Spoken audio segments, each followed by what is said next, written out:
proper Arsenal guy, man. It's defo sad, man. RIP to him and condolences to his family. And it's just like, bro, I don't know the cause of death or anything like that, but I hope this opens up conversations on how people move online and how people move just to people in general, fam. Yeah, it pays nothing to be a respectful person. Yeah, I'm trying to say. And yeah, you can critique people's profession. You know what I mean? You can say that you don't rate a football player. You can say you don't whatever. That's perfectly fine. But the insults, the abuse, the atting them directly so they see it, all of that stuff just needs to stop, bruv. It just needs to stop. Like, I'm not saying, I saw obviously his last message to somebody, you know what I mean? I'm not saying that guy's the reason why this has happened, but now that guy is not going to be able to, that dickhead that did that is not going to be able to live with himself. Do you know what I'm trying to say? Like, what is the point of atting someone underneath their messages to abuse them? And it happens all the time. We're both in the football scene. If I was to show people my DMs over football, bro, because I don't rate Jordan Henderson, it means that racial abuse, or it means you're a clown and don't quit your day job. And listen, people just need to have a look at themselves, man. At the end of the day, there's a real world out there. Do you know what I mean? And you got to look at yourself in the mirror every single day. You know what I mean? And bro, you can't get away from that reflection in the mirror, man. Bro, and that's the worst thing about it. Like, that brother's deleted his account. You know what I mean? He'll be away, like, off into the sunset, bro. No one knows where he is. No, them ones there. And this is what these men are doing, bro. And that's why I left Twitter. Because, bro, Twitter is just, bro, I hate that place, bro. Like, I actually hate that place, man, because it's just full of cowards, isn't it? And it's like, as you said, yeah, that tweet's out there. And whether or not, do you know what I mean? Whether or not, yeah, that played a part.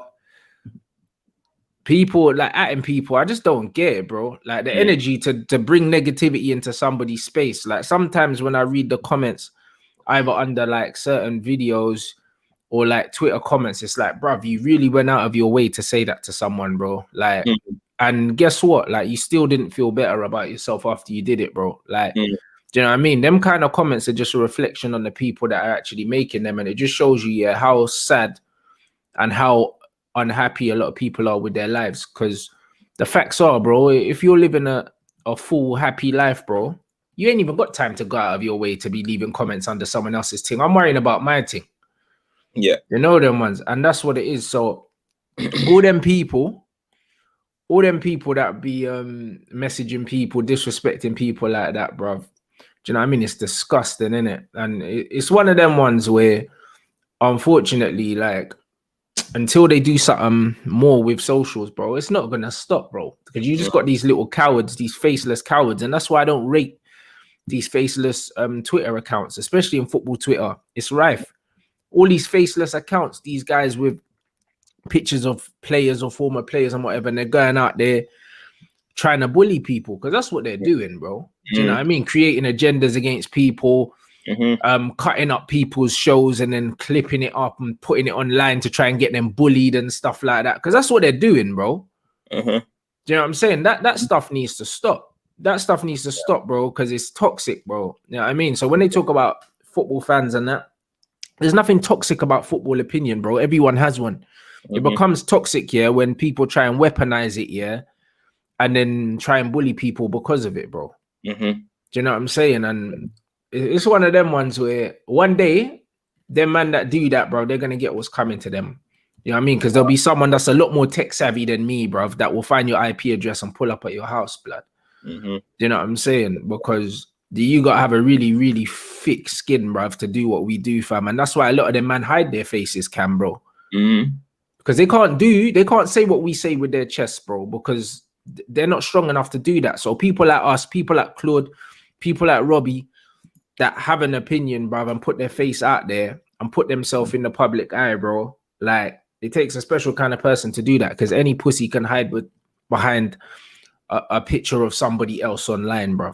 100%, man. 100%. And the thing is, like, I'm just looking at it now, like, it's just one of them ones where, you know, you're seeing a lot of our like, oh, the trolls need to stop and all that type of stuff. So I don't know anyone, I don't know individual people who do these type of things, but it's like I'm seeing everyone get behind today and talk about, you know, let's stop the trolling, all this type of stuff. It needs to stop. I'm gonna give it about 3 days. I'll give it about 3 days. It'll just go back to normal. I'll give it one. Yeah, one day it'll go back to normal. Just put an opinion out there. Someone put an opinion out there. I don't know. Put opinion. I think Lampard is better than Gerrard. All of a sudden, that guy's a clown.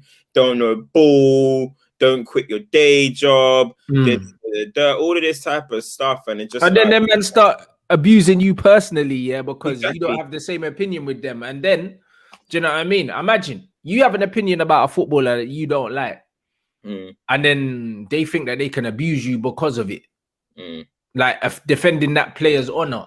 They're saying, "Oh, you got an agenda against so and so, so you know what? I'm just gonna attack you instead, bro." This is their logic. Don't make sense. I don't even know them, bro. I don't believe what I've just read on Twitter.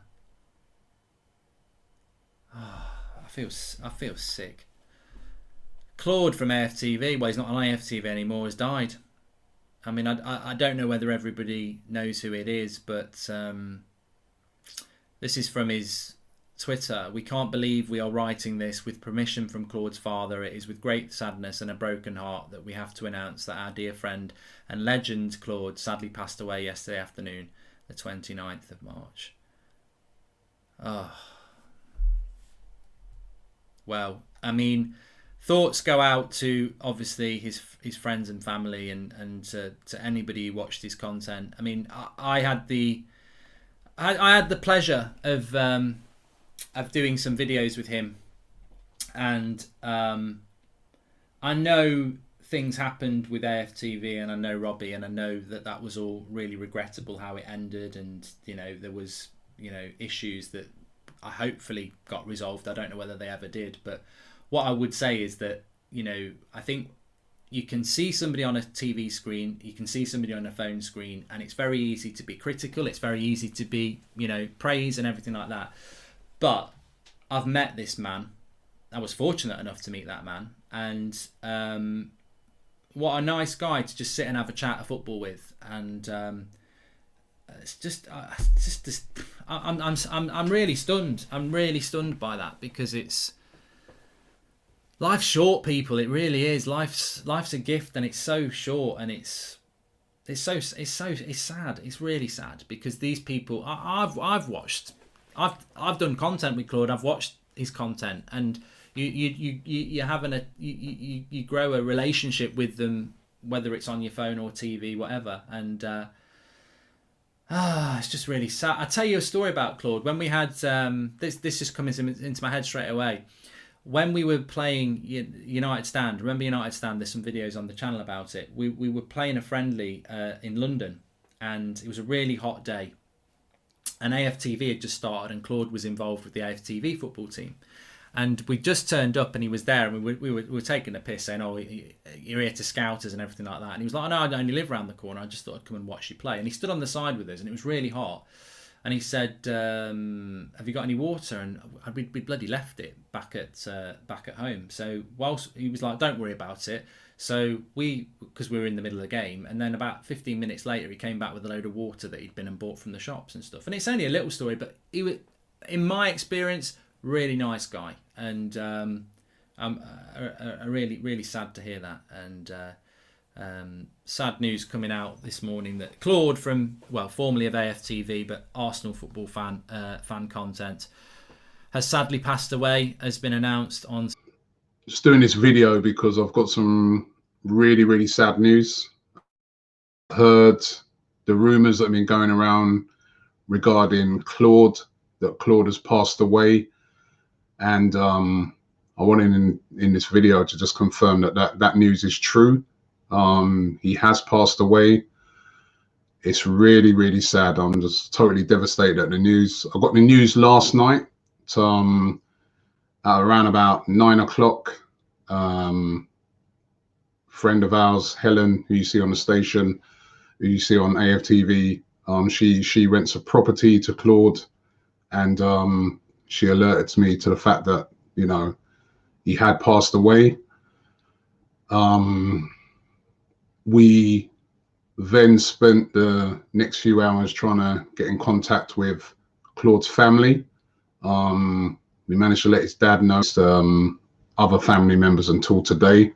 And we didn't want the news to come out before the family knew the news. But the family do now know the news. And it's really, really sad. Claude, what can I say? As you know, he was no longer on AFTV, but we were still friends. We still spoke regularly. I remember speaking to him on several occasions.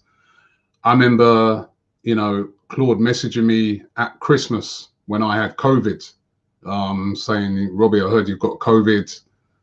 How you feeling? Stuff like that. And I said, I'm fine. I was then messaged him and was speaking to him a few weeks after, and he was saying to me that he hadn't been well. He'd had a few health issues. I'm not on about mental health issues, but a few health issues. And I remember him saying to me that, you know, he'd been in bed for 3 weeks because he'd forgotten to take his medication. And I was telling him off and saying, come on, Claude, man, take your medication, bro, take it. And I know that he'd been having quite a tough time during this lockdown. Claude was Arsenal through and through, and he just missed being at Arsenal games. He missed the camaraderie of being at games. And during the lockdown, he told me, he goes, Robbie, I'm finding lockdown a bit difficult. I'm enjoying doing the videos and that, but I want to go to games. I want to be out and about. And yeah, the ironic thing about it is that Helen was saying to me that he went out for a walk last week, and actually on that walk he met Frank McClintock, Arsenal legend from back in the 70s, and was having a great talk with him and that, and he was in really, really good spirits. But sadly he has passed away, and I'm absolutely gutted. Everybody here at AFTV, and I'm sure every Arsenal fan and football fans around the world, will be absolutely gutted and devastated at the news. Claude wasn't perfect. We know that, right? None of us are perfect. But Claude, one thing I can say to you about that guy, he had a heart of gold. I've got so many great memories of him. I remember going on a tour with him in France one time, and when we got over there, he lost his wallet. He had no money. And I said, Claude, don't worry, man. I got you, man. I got you. You know what I mean? The hotel's booked anyway, and I've got you. And he kept, like, the whole trip, he kept saying, Robbie, I'll pay you back. I said, I don't want you to pay me back. It's cool. And he was so worried. And I'm like, what? Stop worrying. You know, my memory of when a few seasons ago, I did this walk around the Premier League clubs in London at the start of the season to raise awareness and raise money for Prostate Cancer UK. And Claude joined me on the walk about a quarter of the way through. He joined me, and I remember he turned up on the day and he had his shoes on, not trainers, shoes. I'm going, yo, where you going with those? You know, those shoes, hard leather soles and that. I'm going, where you go? You can't walk around with those. And he said, no, Robbie, I'm here to support this cause. You know, we've got to raise money for this cause. And he was walking, and I remember, like, he was struggling a bit because even I was getting tired. And I'm like, Claude, you know what? You've done brilliantly. You've completed a whole day on it. Just meet me at the end of it. You know, you've done brilliant. And he was like, no, he insisted that he wanted to do the whole thing. And he walked around in his shoes. And I remember at the end of it, we got him a pair of trainers. And yeah, so many memories, you know, of being at football games with him. And he's a guy that taught me about mental health, you know. I was quite dismissive of mental health until I met Claude. And then I saw the issues that he'd go through, and he explained to me. And I started to learn about mental health. I actually went to a mental health expert and said to him, listen, I need to learn about this so that, you know, if somebody is going through these issues, I know how to respond better. And, you know, that was because of Claude. And it's so sad.